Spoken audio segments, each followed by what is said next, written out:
Teesta barrage প্রকল্পের কাজ ইনশাল্লাহ 12 তারিখে নির্বাচনের পরে 13 তারিখে বিএনপি ইনশাল্লাহ সরকার গঠন করলে এই এলাকার মানুষের জন্য যে তিস্তা ব্যারেজের স্বপ্ন আমরা সেটি পূরণের কাজে যথাসম্ভব দ্রুত হাত দিব ইনশাল্লাহ। যাতে আরে মেডিকেল কলেজ বিশ্ববিদ্যালয় এমনিই হবে, ওগুলো নর্মালেই হবে মেডিকেল কলেজ বিশ্ববিদ্যালয়।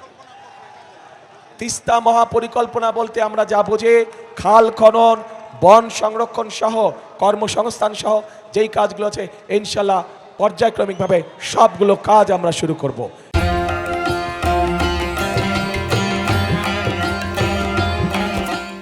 প্রিয় ভাই বোনেরা, এই এলাকার উন্নয়নের জন্য, মানুষের ভাগ্যের পরিবর্তনের জন্য যাদের হাতে আমরা ধানের শীষ তুলে দিয়েছি, এবার তাদেরকে আপনাদের সাথে আমি পরিচয় করিয়ে দিচ্ছি।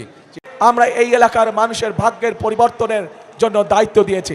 ইনশাল্লাহ তাদেরকে আপনারা ধানের শীষ মার্কায় জয়যুক্ত করবেন 12 তারিখে ইনশাল্লাহ।